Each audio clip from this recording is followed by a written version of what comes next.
ये चैप्टर है गोला, क्लास 9th के लिए है स्पेशल। जो क्लास 9 के बच्चे हैं उनके लिए मैं पढ़ा रहा हूँ। और वो 12 सेंटीमीटर है और बाहरी जो है 12.5 सेंटीमीटर है। तो इसका कहता है कि पेंट करना है। ये अर्धगोला जो है इसको हम पेंट करके ऑलरेडी रखा हुआ है। ये पेंट हम पहले कर दिए हैं ताकि इसको समझने में आसान हो जाए कि कहाँ हम लोग को पेंट मारना है, कहाँ कहाँ पेंट मारना है। तो पेंट हम लोग ऑलरेडी करके यहाँ पर रख चुके हैं। तो सबसे पहले हम लोग क्या करेंगे, नहीं है हम लोग को दूसरे सूत्र से बनाना है, इस सूत्र से नहीं बनाना है। हम लोग को यहाँ पर पेंट करना है, आयतन नहीं निकालना, पेंट करना है। तो क्षेत्रफल निकालेंगे तभी हम लोग को इसमें कितना क्षेत्रफल आएगा, तभी उसमें हम लोग पेंट करेंगे। तो सबसे पहले यहाँ पर निकाले हैं भीतरी वक्र का। तो वक्र का क्षेत्रफल होता है, अगर पूर्ण गोला की बात करेंगे तब 4 पाई आर स्क्वायर होता है। पूर्ण गोला का वक्र 4 पाई आर स्क्वायर होता है। अगर अर्धगोले की बात करेंगे तो इसमें हम लोग क्या करेंगे, अर्धगोला मतलब 4 पाई आर स्क्वायर होता है। अब इसको हम लोग क्या करेंगे, 2 दूना 4 यहाँ पर काट लेंगे, शेष 2 पाई आर स्क्वायर बचता है।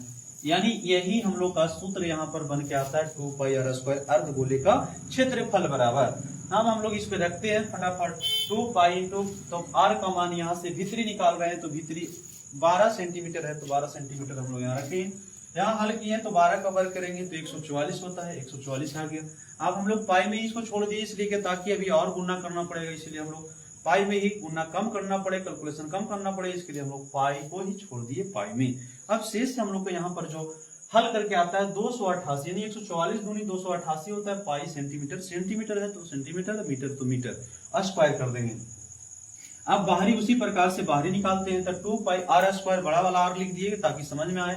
यहाँ पर 12.5 सेंटीमीटर है तो 12.5 सेंटीमीटर स्क्वायर करेंगे, उसको हल करेंगे तो 312.5 पाई सेंटीमीटर स्क्वायर आएगा। अब हम लोग क्या करेंगे, वलय पात्र का क्षेत्रफल निकालेंगे। देखिए दोस्तों, यहाँ पर ये जो वलयाकार जो बन रहा है ये वाला सर्किल, और ये भीतरी है मतलब इंटरनल इसको बोलेंगे, और इसको आउट वाला साइड बोलेंगे, नहीं बाहरी वाला बोलेंगे। तो ये बाहरी में से भीतरी को घटा लेंगे, जो शेष बचेगा उसी को पेंट हम लोग को करना है।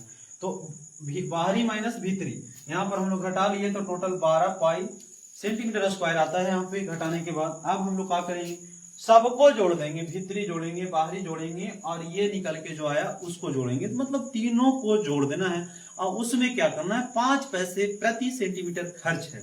मतलब 1 सेंटीमीटर रंगने में 5 पैसा लेता है। तो कुल तो जितना क्षेत्रफल आया उसमें ही 5 से गुना कर देंगे। तो तीनों को हम लोग जोड़ देना, 1 2 3, तीनों को जोड़िए। तो तीनों को हम लोग जोड़ते हैं। यहाँ पर सबसे पहले कुल पात्र का क्षेत्रफल है, तो तीनों को यहाँ पर हम लोग जोड़ लिए। आगे हम लोग को क्षेत्रफल, अब प्रति मीटर जो है 5 पैसे है, 5 पैसे मात्र 5 पैसे है प्रति मीटर। प्रति सेंटीमीटर जो है 5 पैसे है। पेंट करने में मतलब 1 सेंटीमीटर पेंट करेंगे तो 5 पैसा। तो कुल क्षेत्रफल 1 रुपया होता है, सबको पता है 1 रुपया होता है। हम लोग को कितना है, 5 पैसे है। 5 पैसे की बात कर रहे हैं तो क्या करेंगे, 100 से भागा कर देंगे। तो 5 पैसे है, 5 पैसे बटा 100 कर देंगे तो ये रुपया में आ जाएंगे। क्योंकि देखिए अगर 500 पैसा होता है यहाँ पे तो हम लोग क्या कर लेते हैं, तो पॉइंट में आएगा यहाँ पर, यानी 0.05 पैसा आ जाएगा, यहाँ रुपया आएगा, ये रुपया हो गया। अब इसी रुपये से हम लोग क्या करेंगे, कुल ये जो कुल निकल के आया इसी में हम लोग क्या करेंगे, जल्दी से हम लोग गुना कर लेंगे। और एक चीज और, पाई का मान होता है पाई, इसको पाई बोलते हैं, इसको पाई बोला जाता है मैथ में। इसका वैल्यू होता है 3.1425। ये हम लोग का आंसर फाइनली इतना खर्च लगेगा पेंट मारने में इस गोला में। कैसा लगा, अगर अच्छा लगा होगा या समझ में आ गया होगा तो इसको लाइक कर दीजिए और फॉलो कर लीजिए और शेयर कर दीजिए ज्यादा से ज्यादा। धन्यवाद।